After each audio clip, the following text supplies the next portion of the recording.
Print media और electronic media, सबको मेरा नमस्कार। मैंने दिनांक 24 जनवरी 2024 को 26 जनवरी के 2 दिन पहले माननीय मुख्यमंत्री जी को महोदय को एक पत्र लिखा। मैं पहले बीजेपी में एमएलए था, तो मेरे बहुत सारे दोस्त एमएलए, तो हम लोग आपस में बात करते रहते। उन्होंने हमको फ़ोन करते रहते थे कि आपसे प्रस्ताव मांगा, क्या आपने अपना वाला प्रस्ताव दे दिया? तो हमने कहा कौन सा प्रस्ताव? में कोई सूचना नहीं। हमने अपने नेता प्रतिपक्ष को फ़ोन किया, उन्होंने बोला कोई सूचना नहीं। हमने अपने कांग्रेस के कम से कम 20 विधायकों को फ़ोन किया, उन्होंने बोला कोई सूचना नहीं।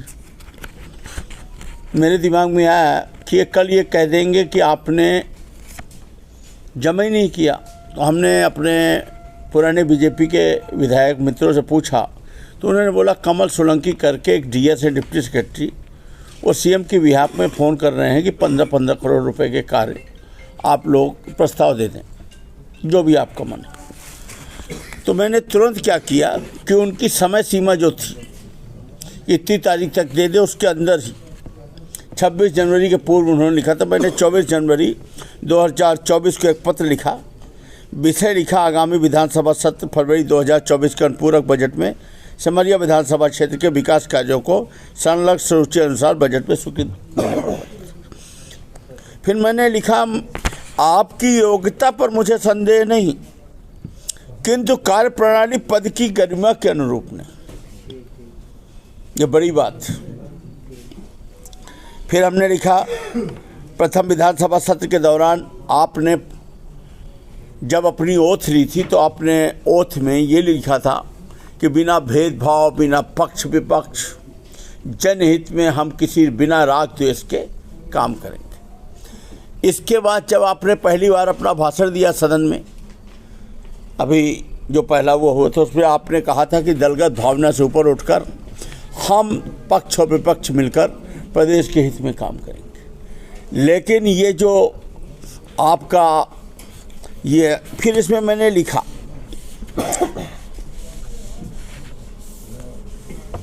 हमने इसमें ये लिखा कि आप मध्य प्रदेश के 6.5 करोड़ जनता के प्रतिनिधि हैं और पूरा मध्य प्रदेश आपकी ओर बहुमुखी विकास को लेकर देख रहा है, केंद्रित है। जहां भारतीय जनता पार्टी को हार का भी सामना करना पड़ा, वहां दूसरे दल के प्रत्याशी निर्वाचित हुए तो भाजपा को लगभग बराबर मत मिले, कहीं 2-4-5 हज़ार वोट से भाजपा हार गई। 3 अशासकीय संकल्प से स्वीकार हुए थे, 2 भाजपा वालों ने लगाए थे, 1 हमारे। हमें ऐसा लगता है कि 2 भाजपा वालों के किसी योजना के तहत अलग किए गए, मुझे बस अवसर दिया गया, क्योंकि फिर वो तीनों होते तो कुछ और नज़ारा होता। अशासकीय संकल्प में मैंने बहुत अच्छा बोला। मैंने इनको बताया कि साहब आपका क्या चला जाएगा, आज मैं विधायक हूँ, कल जो था आज नहीं है, आज जो है कल नहीं रहेगा। आज मैं विधायक हूँ, जरूरी नहीं कि मैं कल भी रहूँगा। ये समय है, गुजर जाएगा। आपका कुछ जा नहीं रहा, केंद्र सरकार की योजना है, इंटर स्टेट कनेक्टिविटी का पैसा है, आप मुझे इसको आप भेज दें। और वहाँ से जो उत्तर आया, वहाँ से जो एनएच वालों ने उत्तर भेजा है, उन्होंने क्लियर कट ये भेजा है, थोड़ा आपको, हाँ, फिर मैंने अभ्यावेदन लगाए हैं कुछ स्कूलों में उन्नयन करने के लिए, और कुछ हमारे अभ्यावेदन, एक तो कल स्वीकार हुआ लेकिन उसको पढ़ा नहीं गया, पढ़ा हुआ माना गया समय की कमी के कारण। अभी मेरे बहुत सारी चीज़ें, मैंने बहुत सारे प्रश्न, बहुत सारे तथांकित अतारांकित प्रश्न, और इसके अतिरिक्त मैंने पूरे के पूरे ध्यानाकर्षण, धारा 52 में भी जितना मैंने किताबों के खूब अध्ययन किया है। अभी मैं 3 दिन रात को 2:30 बजे सोया हूँ और 5-5 बजे उठा हूँ, और 6 बजे टोकन लेने चला जाता था 7 बजे विधानसभा में, तब नंबर आता था। तब ये दिन रात मेहनत करके और इतने डॉक्यूमेंट्स तैयार करके, वहाँ ऐसे नहीं बोला जा सकता। वहाँ सब वरिष्ठ विद्वान सदस्य हैं, उनके सामने आधार पे बोलना पड़ता है। मैंने अनुपूरक बजट पे कल बात की है। इनको ज़रूरत ही नहीं, 38,000 करोड़ रुपए ये खर्च ही नहीं करते। कैग की रिपोर्ट है, जो ऑडिट लेखा की कैग की रिपोर्ट है, मैंने खोल दी उसको कि ये देखिए साहब, इतना पैसा आपने खर्च नहीं करता। इसमें इतना भ्रष्टाचार, आप ये सब कर क्यों रहे हैं? और दूसरा, 3,300 से कर्ज बढ़ाकर आज 44,000 45,000, जो अपने यहाँ का क्या कहते हैं उसको, जीपीडी क्या कहते हैं उसको, जीडीपी का जितने परसेंट हम ले सकते हैं, रिजर्व बैंक ऑफ इंडिया की गाइडलाइन के अनुरूप, आप मेरी स्पीच में पढ़िएगा, उससे ये बहुत आगे जा चुके हैं। इसके बावजूद भी ये अनावश्यक कर्ज लेते जा रहे हैं और कर्ज लेने का एक कल्चर सा हो गया। और पैसे आप देखिए कि किसी ठोस प्रबंधन में ये काम नहीं कर पा रहे। फिर हमने कल अनुपूरक बजट में पूरी बातें बोली। हमने ये बोला कि हमारे यहाँ ये नहीं है। आज भी अधूरे भवन पड़े हुए हैं जिसमें करोड़ों करोड़ रुपए लगे हैं, कहीं आंगनबाड़ी के, कहीं फलाने के। 20 साल की सरकार हो गई, आप आज भी आपके आंगनबाड़ी भवन नहीं है, पंचायत भवन नहीं है, अस्पताल नहीं है। इनके लिए आपने कोई प्रबंधन नहीं किया। आपने मनरेगा में मजदूरों के बढ़ाने के लिए कोई प्रबंधन नहीं किया। हम जब जिला पंचायत अध्यक्ष थे तो एक्ट में जिला पंचायत अध्यक्ष का मानदेय है 750 रुपये। आज जिला पंचायत अध्यक्ष को कितना मिल रहा साहब? 65,000 रुपये। पंच को कितना है एक्ट में है? 100 रुपया। अभी इन्होंने पंच का कितना किया है? 150 रुपये। जिला पंचायत अध्यक्ष का 750 से 65,000 कितने गुना हो गया साहब? 70-80 गुना। पंच का कितना किया? 100 का 150, वो भी दिया नहीं। और पंच वही है जिसके घर में 50 वोट बनता है, उसकी पंचायत में भी कोई भूमिका नहीं। हमने कहा इसके लिए आपने क्या प्रबंधन किया है?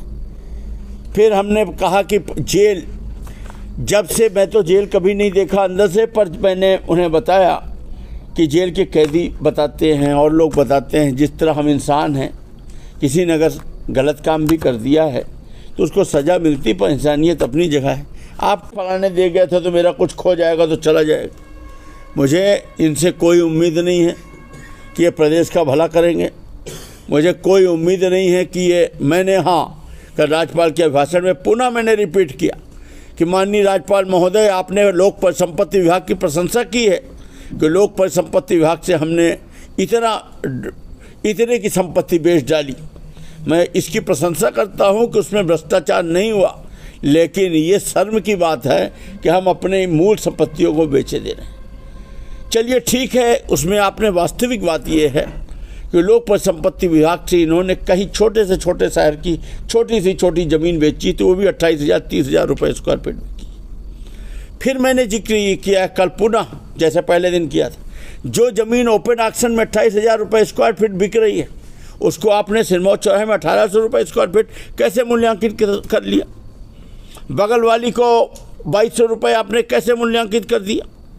और उसके बदले आपने पैसा भी नहीं जमा कराया। लोक परिसंपत्ति में तो कैश मिल रहा है, उसके बदले आप घास लगवा रहे हैं, पार्क सौंदर्यीकरण करा रहे हैं, वो नदी का क्या बनवा रहे हैं, इको पार्क बनवा रहे हैं। इन सब की कोई ज़रूरत नहीं थी, ये कोई ऐसी जरूरत, ये तो कागज़ का पेट भरने के लिए और हजारों करोड़ की ज़मीन को कौड़ियों के भाव लूट लेने का और बदले में पौधे लगा देने का खेल है।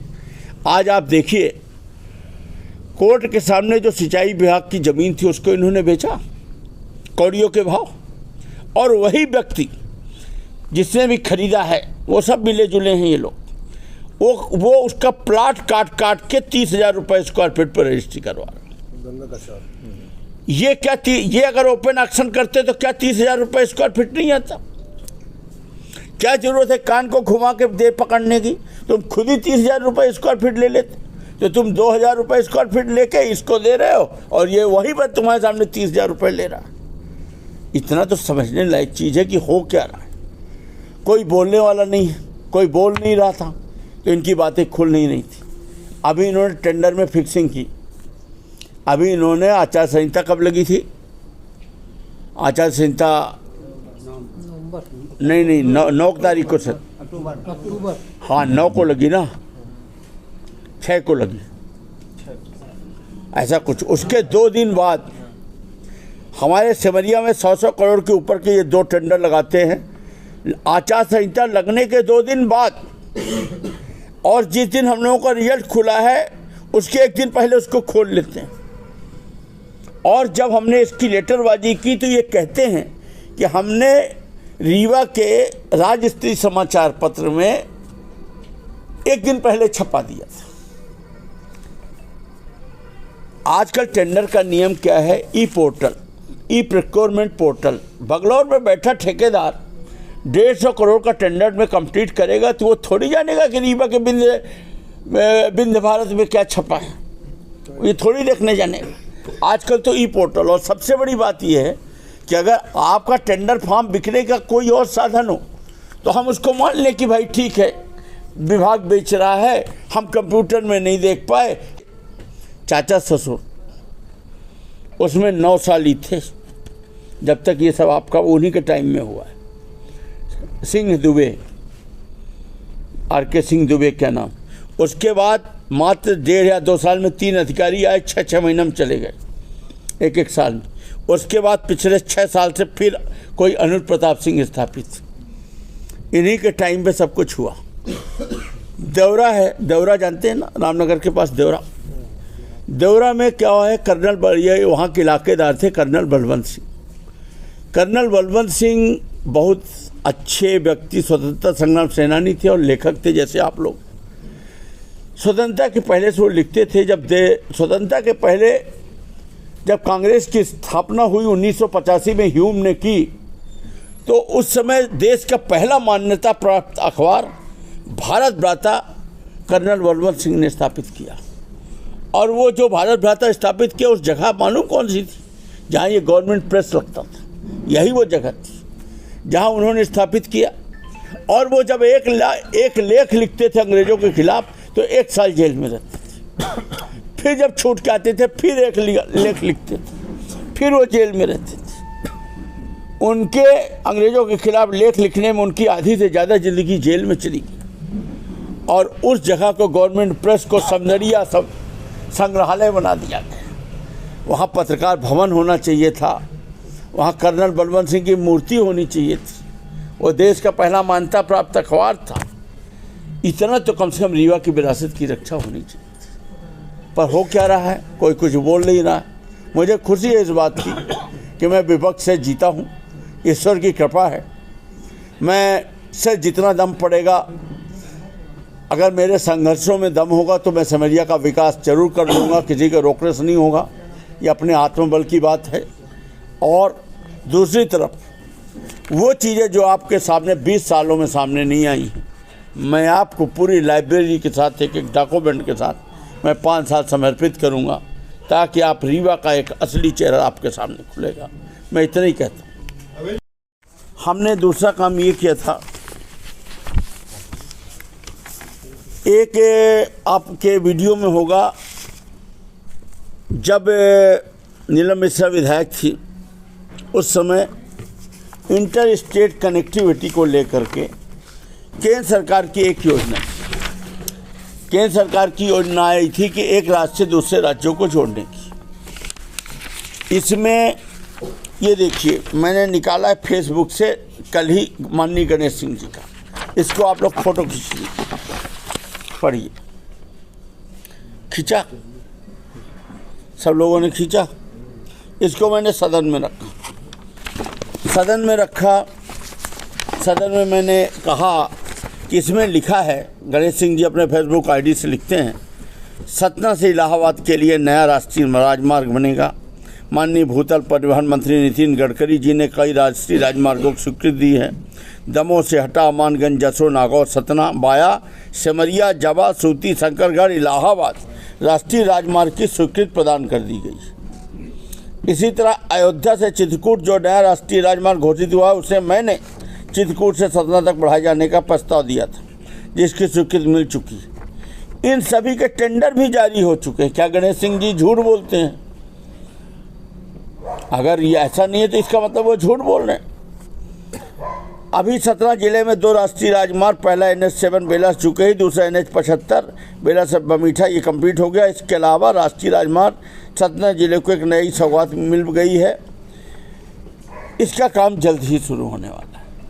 ये कब की बात है? जब नीलम मिश्रा विधायक थी और फिर वो चुनाव नहीं लड़ी। सांसद जी इन्हीं सब घोषणाओं में चुनाव जीते। हमसे पूर्व विधायक KP त्रिपाठी जी को भी इन सब का लाभ मिला। 5 साल में कोई कोशिश नहीं हुई। कल मैंने लगाया था, मैंने इसको विभागीय प्रस्ताव के तहत मुझे मालूम था, मैंने इस चीज़ को आगे बढ़ाकर लगभग मंजूर करा लिया था, क्योंकि इसमें स्टेट गवर्नमेंट का पैसा नहीं था, NHAI का था। मैंने अपना लेटर लिखा था और उसमें NHAI विभाग ने इनसे जानकारी, स्टेट गवर्नमेंट को पत्राचार करते हैं, इनकी जानकारी में आया होगा। तो मुझे लगता है माननीय उप सरपंच महोदय नहीं, क्या नाम है, उप मुख्यमंत्री महोदय माननीय शुक्ला जी, हालांकि उप मुख्यमंत्री पद कोई संवैधानिक पद नहीं है, हमने एक लेटर भी लिखा है, उप मुख्यमंत्री पद की संवैधानिक व्याख्या उनके कर्तव्य एवं अधिकार बताएं, जो अभी तक मुझे प्राप्त नहीं हुआ। हमें लगता है कि उन्होंने इसमें आपत्ति दर्ज की और ये काम हमारा रोका गया। जैसे रोका गया वैसे ही मैंने, एक अशासकीय संकल्प होता है कि यदि राज्य सरकार अक्षम है, उसके पावर में नहीं है, वो विभाग जो केंद्र सरकार संबंधित है, उन्होंने NHAI को, NHAI लिखता है मेरे दोनों प्रश्नों पर, मेरा पहला था, रीवा जिले के विधानसभा सिमरिया में national highway authority of India की रोड कई वर्ष पूर्व घोषित थी। 17 सिमरिया बाईपास रिंग रोड होकर सिरमौर, डभौरा, शंकरगढ़ जाने वाले मार्ग के निर्माण का संबंध। दूसरा था national highway authority of India Simaria से मानिकपुर जाने वाला मार्ग, जो उत्तर प्रदेश के जंगल में होकर ख़त्म हो जाता है, मानिकपुर शहर को नहीं जोड़ पा रहा है। इसमें 10-12 किलोमीटर अगर आप केंद्र सरकार को भेज दें तो वहाँ से अगर हल हो जाए, तो इतना पैसा जो लगा है, 39 करोड़ रुपए लगा है, सिमरिया से मानिकपुर जाकर बॉर्डर में जंगल में ख़त्म हो जाता है, उसका कोई उपयोग नहीं। इसमें उत्तर आता है NHAI की तरफ से कि 2 राज्यों को जोड़ने वाली सड़क सतना, सिमरिया, सिरमौर तथा शंकरगढ़ 4 लेन चौड़ीकरण हेतु DPR निर्माण का कार्य पिछड़ा क्षेत्र धार्मिक पर्यटन स्थल की परियोजना BRT backward area religious tourist places में बनाई जा चुकी है। कार्यालय कटनी के अधीन DPR तैयार कराए जाने हेतु स्वीकृत किया गया था, किंतु भारत शासन के सड़क परिवहन एवं राजमार्ग मंत्रालय यानी मोर्थ, जो मूल NHAI, देखिए केंद्र सरकार की सड़क की 3 है, मेन है विभाग मोर्थ, जिसको ministry of surface and transport करते हैं, यही जो मैं पढ़ रहा हूँ NH, और दूसरा है NHAI national highway authority of India, तीसरा है NHAIDCL जो नॉर्थ ईस्ट में काम करता है। तो इन्होंने लिखा कि यह मोर्थ को राज्यपाल के निर्देशानुसार DPR स्थित में ही क्षेत्रीय कार्यालय सड़क परिवहन एवं राजमार्ग मंत्रालय भोपाल के निर्देशानुसार मुख्य अभियंता मध्य प्रदेश शासन लोक निर्माण विभाग, राष्ट्रीय राजमार्ग परिक्षेत्र भोपाल माने NHAI भोपाल, चीफ इंजीनियर सरकार का PWD के साथ दिनांक 21/6/19 को त्रिपक्षीय अनुबंध के माध्यम से हस्तांतरित किया जा चुका। अतः उक्त मार्ग की अद्यतन स्थिति तथा सड़क से निर्माण से संबंधित जानकारी क्षेत्रीय कार्यालय सड़क परिवहन एवं राजमार्ग मंत्रालय है। तो गन्ने का अच्छी कीमत पा रहा है, कहीं मक्के की स्टार्च इंडस्ट्री है तो वहाँ अच्छी कीमत पा रहा है, कहीं आलू के चिप्स बन रहे हैं तो वहाँ वो एक आलू 20 पैसे का बेच रहा है और 20 पैसे के एक आलू से एक पैकेट चिप्स 12 रुपये की बिक रही। वैल्यू एडिशन करने वाला आदमी अच्छा कमा रहा है, किसान कुछ नहीं कमा रहा। अगर कोई किसान स्मॉल स्केल इंडस्ट्री लगाना चाहे तो कम से कम उसको 33 kV लाइन का कनेक्शन लेना पड़ेगा, और फैक्ट्री जमते जमते साल भर लगी जाते हैं, तो उसका एग्रीमेंट है कि कम से कम आपको 27 लाख रुपए का बिल देना ही होगा। हम जैसे लोग तो दे लेंगे, एक आम किसान 6 महीना 8 महीना खड़े होते होते उसका प्रोडक्शन नहीं आएगा और 27 लाख का बिल देगा, टूट जाएगा। आपको कम से कम उसमें 50% सब्सिडी देना चाहिए, मंडी टैक्स देना चाहिए। इधर आपने कभी ध्यान नहीं दिया, आपने वही चिल्लर बांटो, योजनाओं के नाम पर एक तरह से लोगों को घुमा के नगद पैसा दो और वोट लेने में आप सक्षम हैं। आप चुनाव भी जीत रहे हैं और विपक्ष हमारा, हम मानते हैं कि कमज़ोर स्थिति में है हम, आप सफल हैं। आपके पास पूरी संभावना थी कि अगर आपकी नीति अच्छी होती और नीयत अच्छी होती तो आज प्रदेश का हाल कुछ और हो जाता। फिर मैं इनको ये सब बातें मैं लिखा। फिर हमने कल भाषण में बोला है कि माननीय मुख्यमंत्री जी, आप नए नए मुख्यमंत्री बने हैं, आपकी ओर बड़े लोग बड़ी आशा से देख रहे हैं। आप कुश्ती में चैंपियन, मुक्केबाजी में गोल्ड मेडलिस्ट, तलवारबाजी में 1 नंबर और आप देश के नामी गिरामी पहलवान हैं और पहलवान की तीक्ष्ण बुद्धि। और फिर आप यादव, आपकी बुद्धि के, इस बुद्धि के रहते अगर प्रदेश विकास नहीं करेगा तो कब करेगा? हमको पूरी उम्मीद है, दिख रहा है कि आपका जो ये तीक्ष्ण बुद्धि है और जो आपका एकदम निर्मल मन है, इससे जरूर प्रदेश विकास करेगा। यहाँ पर पूर्वा प्रपात में एक पुलिस थाना खोलने के लिए हमने प्रपोजल रखा। वहाँ गौशाला भी है, पुलिस थाना वो भी है। इतने यात्री जाते हैं, बहुत सारे अराजक काम होते हैं जो लोग चर्चाओं में नहीं आते हैं। बड़े घरों के बच्चे जाते हैं, वहाँ के साथ मैं यहाँ चर्चा नहीं कर सकता, कैसी कैसी घटनाएं होती हैं। मैंने उनसे निवेदन किया कि एक ये मैंने याचिका लगाई। चौथा मैंने एक और याचिका, ये तो मैंने शून्यकाल में लगाया, एक मैंने याचिका लगाई जिसमें मैंने सिमरिया कॉलेज में शंकाएं खोले जाने हेतु कि हमारे यहाँ कॉलेज तो खुल गई, बिल्डिंग भी बन गई, लेकिन विज्ञान संकाय, भौतिक, रसायन, जंतु विज्ञान, वनस्पति विज्ञान, गणित विषयों में स्नातकोत्तर पाठ्यक्रम नहीं है। और जो बीए तक के हैं, और एक तो कॉमर्स नहीं, और जो बीए तक के विषय हैं इनमें कुल 3 टीचर और 10 फैकल्टी टीचर।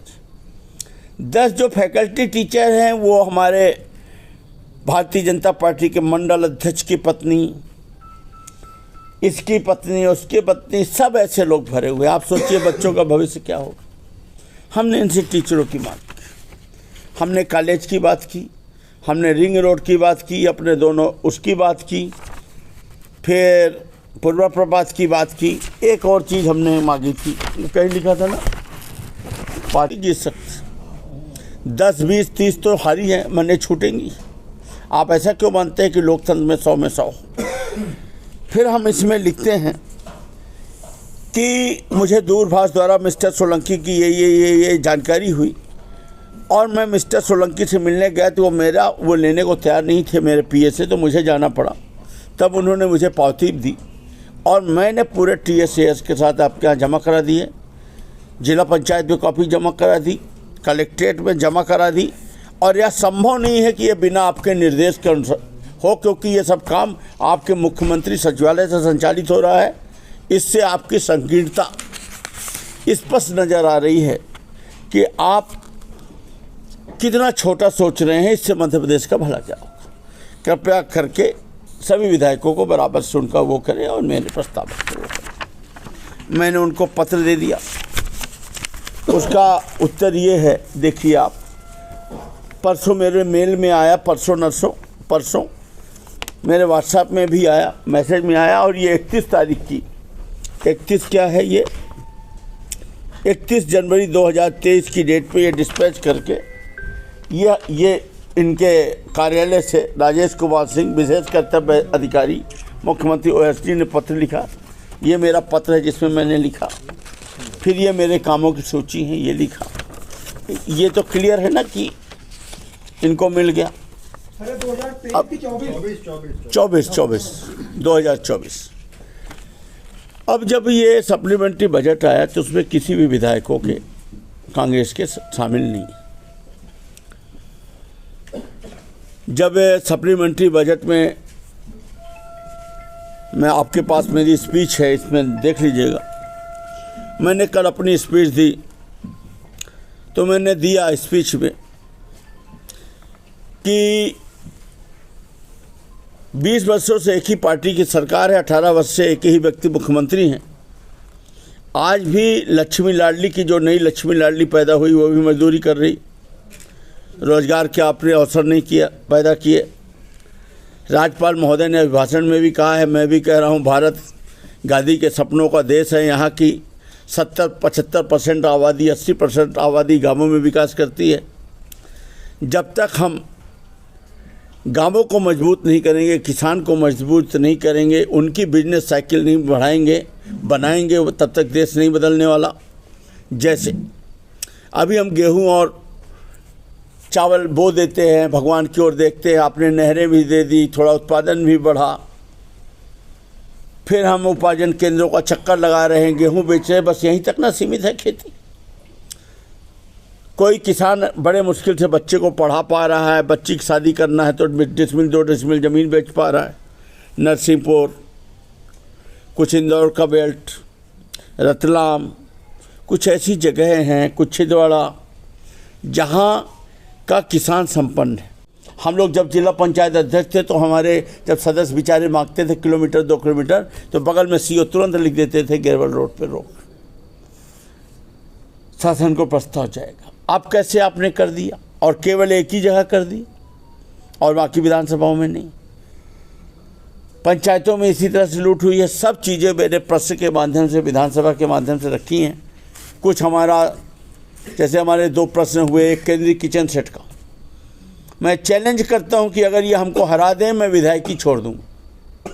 उसमें जो घोटाला हुआ, जिसमें इनको 6 करोड़ रुपए प्रति साल कागज में निकल रहे हैं, पूरे नगर निगम की स्कूलों में रेडी टू ईट खाना बट रहा है कागज। आपको किसी को न मालूम हो। मैंने बाबा से पूछा कि तुम्हारे यहाँ रेडी टू ईट बट रहा है, तो उसने कहा कि अरे ऐसी कैसी बातें बट रहा है, हम महापौर हैं, मुझे नहीं मालूम।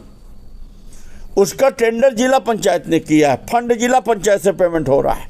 बटना नगरीय क्षेत्रों में नगर निगम वाले को लगता है कि मेरे यहाँ से पेमेंट नहीं है, कैसे बट रहा है, और जिला पंचायत में वो तो एक्सटेंशन हुआ तो फाइल मेरे हाथ में आ गई। उसमें 2 साल के लिए टेंडर था, फिर बाद में 3 साल का रूल आया। 2 साल वाले में इन्होंने निविदा बुलाई और एग्रीमेंट करा दिया 3 साल का, और चुपचाप एक्सटेंशन कर दिया 2 साल का, और कागज में सब हो गया। आज भी कुछ नहीं, उसके मेरे पास फुल डॉक्यूमेंट है, मैंने उसको लगाया है।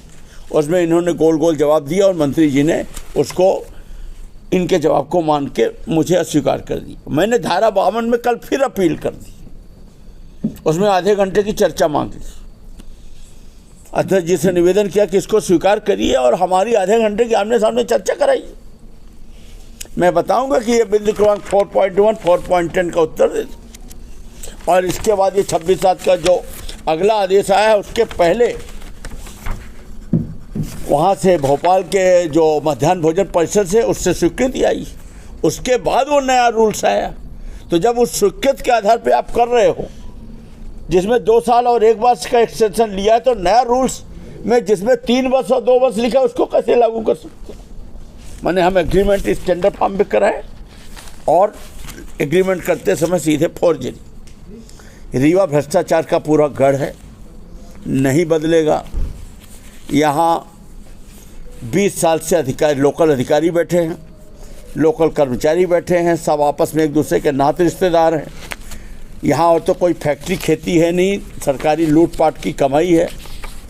माननीय मंत्री महोदय हमारे यहाँ 20 वर्ष से स्थापित हैं, इन्होंने काकस बना के रख लिया है, चाहे जमीन का हो। अब आप बताइए, एक मंडल है, एक मंडल में विधायकों को क्यों नहीं शामिल किया? केवल लोक निर्माण विभाग, PHE, फलाने ई, और अध्यक्ष उसका कलेक्टर, जो कलेक्टर बोलेगा वही ना वो करेंगे। उसमें एक ज़मीन का मूल्यांकन कर दिया कि ये ज़मीन 1000 करोड़ की नहीं 100 रुपये की है, कलेक्टर रेट से मौके में बेचिए तो 30,000 रुपये स्क्वायर फीट बिक रही, और कलेक्टर रेट में 1800 ये कर दिया। इसके बदले में उसका नियम ये है कि अगर हम ये ज़मीन दे रहे हैं तो इसी के एक भाग में हमको निर्माण करना है और एक भाग में, जैसे शिल्पी प्लाजा ऐसे ही बना है, अलग से उसको ज़मीन नहीं दी गई, उसी के ऊपर तल पर ऑफिस और नीचे, ये है उसका नियम। तो वो ना होकर एक ज़मीन के बदले आप दूसरा ज़मीन दे रहे हो, पार्क दे रहे हो, ये सब कर रहे हो, वो लूट अभी भी बंद नहीं हो रही। और एजेंसी कौन है? एजेंसी है, बना के रखे हैं इसको हाउसिंग बोर्ड को। सबसे पहला आयुष्मान कार्ड का जो खेल है, आप जान रहे हैं पूरे नर्सिंग होम उसी से जिंदा है। 5 लाख तक का है। आयुष्मान कार्ड में पकड़ के ले जाते हैं, जबरन उसको 1.5 लाख 2 लाख का बिल बना देते हैं, उल्टा उसको 2000 दे भी देते हैं कि दस्तखत कर जा, और एक कागज काम कर रहा है जैसे छात्रवृत्ति में काम कर रहा है। फिर इनके यहाँ मशीनों की सप्लाई, ये एक्सरे मशीन, ये इसमें इतना बड़ा खेल है पैसे का। फिर इनकी दवाई की सप्लाई, फिर इनके यहाँ स्टाफ डॉक्टर कुछ नहीं है, केवल हवाई है। बिल्डिंग कर्ज के पैसे से बिल्डिंग बस ये बना देते हैं और बड़ी बड़ी रोज घोषणाएं करते हैं। अरे साहब 20 साल हो गया, 20 साल में सब कुछ बदल जाता है, आपको दिख नहीं रहा है? एक होता है प्रदर्शन करना, इवेंट मैनेजमेंट करना। जैसे वहाँ पटाखा विस्फोट हुआ कि नहीं हुआ हरदा में? हम अगले दिन क्या 2 मिनट के लिए हमारे नेता पक्ष पर चिल्लाते रहे अध्यक्ष महोदय से कि साहब कुछ ना करें, 2 मिनट का इनका मौन रखें, ध्यान ही नहीं दिए। अगले दिन जब अखबारों में हल्ला मचा, आप लोगों ने हल्ला मचाया, तो ऐसा लगा कि अरे राम राम, हमसे ज़्यादा दुखी कोई नहीं। कोई ऐसी एक्टिंग कर रहा, कोई ऐसी कर रहा। मैंने जो देखा, मैंने कहा कि आप लोग इवेंट कर रहे हो क्या? जैसे इवेंट हो कि मतलब बिल्कुल जैसे नाट्य वो नहीं होता है। ये तो स्थिति। कलेक्टर एसपी पहले हटा दिए। ये सब हल नहीं है साहब। कलेक्टर एसपी हटा दिए। हम आपको बताते हैं इसका 15 किलो तक का खुला बारूद का लाइसेंस देते हैं कलेक्टर। 15 किलो तक का खुला बारूद पोटेशियम नाइट्रेट और कुछ चीज़ों को लेके बनाया जाता है। इसमें सब कलेक्टर वगैरह दे देते हैं आदेश। और नारकोटिक्स विभाग है, इसके बारे में किसी को जानकारी नहीं। जेल विभाग, इसके बारे में किसी को जानकारी नहीं। एमपीबी के अंदर की किसी को जानकारी नहीं। ये सब चलता रहता है, अधिकारियों की मिली भगत है। इसमें कोई नेता इन्वॉल्व नहीं, ना भाजपा का ना कांग्रेस का। मिसरूल है। सरकार में पढ़े लिखे लोगों के मंत्री अच्छे पदों में बैठने की कमी है। अधिकारी राज 20 साल से चल रहा है। अच्छी मोटी कमाई है और लापरवाही।